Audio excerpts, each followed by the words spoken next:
One of my favorite series of books from my childhood is Diary of a Wimpy Kid by Jeff Kinney. Even to the modern day, I still find myself enjoying these books. Interestingly enough, they were successful enough to allow for a film version in 2010. As in the books, the film centers its focus on Greg Heffley, who is currently in middle school with a bunch of morons. His only true friend amongst all this chaos is Raleigh Jefferson. At home, he's not really all that safe either. He's got his parents, his older brother Roderick, who is a troublemaker, and his little brother Manny, who is an innocent little kid, but gets on Greg's nerves from time to time. So yeah, Greg's got his hands full at both school and at home. I used to love this movie growing up. But now that I look back at it time and time again, I start to notice more of its flaws. The differences between the book and the film are very distracting. A lot of the scenes from the book are either changed or taken out entirely, and sometimes new scenes are added. The mother-son sweetheart dance is one such instance of a new scene. In the context of the film, it kind of makes sense, but it still alienates me knowing that it could have still just stuck to the book. There's even new characters like Angie, but I don't know, she's just there. Nothing special from her that I can remember. Even when they do use scenes from the book, often it doesn't really have much relevance, not to mention it's out of order. I mean, yeah, we got Greg accidentally breaking Raleigh's hand, earning Raleigh a lot of popularity, and Greg getting jealous because of it. Then there's Raleigh's night costume for Halloween. Yes, that's what it is, but you wouldn't know that unless you've read the books, or maybe you'd get that hint when the teenagers spray Greg and Raleigh with a fire extinguisher, only to get blocked by Raleigh's shield. But then there's scenes like Roderick answering the mother for his magazine, which doesn't have any significance in the context of the film.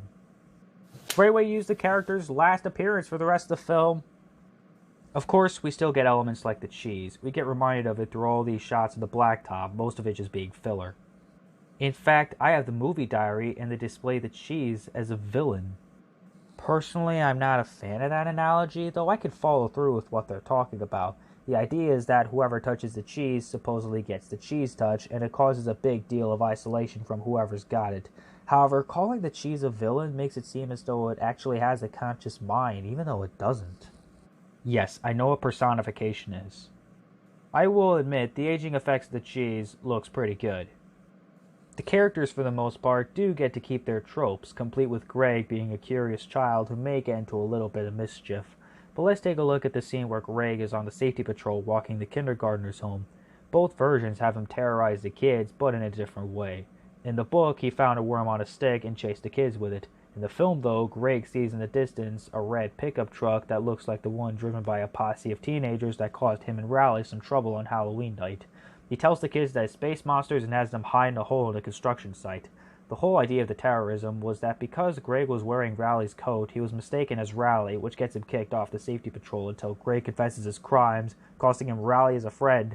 Greg gets kicked off the safety patrol, and Raleigh gets rehired and promoted. But the movie diary said that Greg should do something worse to the kids in the movie than just chasing the kids with a worm. I am absolutely certain that putting kids in a construction site is worse than chasing them with a worm. But in the book, he was just doing it for no reason at all. But in the movie, he was doing the wrong thing, at least for a palatable reason. And to be honest, this is one of the very few things from the movie I liked better than in the book. Even with its positives, I realize now that Diary of a Wimpy Kid should only stick to the books. The material we see on the pages doesn't seem fit for a movie. I mean, yeah, we can have fan-made reenactments of the books, but an actual film studio made a feature film from the books? I mean, as a child I didn't mind it that much, but now that I have a serious dedication to filmmaking, the film doesn't have as great of an effect on me anymore. Now, don't get me wrong, I still think people should watch this movie so they can decide for themselves, but to all you Diary of a Wimpy Kid fans, don't set your expectations very high. Regardless of it not being very well received, it made decent cash at the box office and made way for 3 sequels, which turned up less and less profit with each installment. The latest film was so badly received that the author of the books, Jeff Kinney, didn't allow any further live-action adaptations of his work, which is what led to the series being rebooted into a fully computer-animated series, which will soon come to Disney+. Honestly, I think that should have been the starting point of adapting Diary of a Wimpy Kid onto a screen, though I'd much prefer if it was just books. The first film can be shown to kids, there's not much too extreme to be seen in it, but if you're looking for great Wimpy Kid content, I'd just skip the movies and hit the books.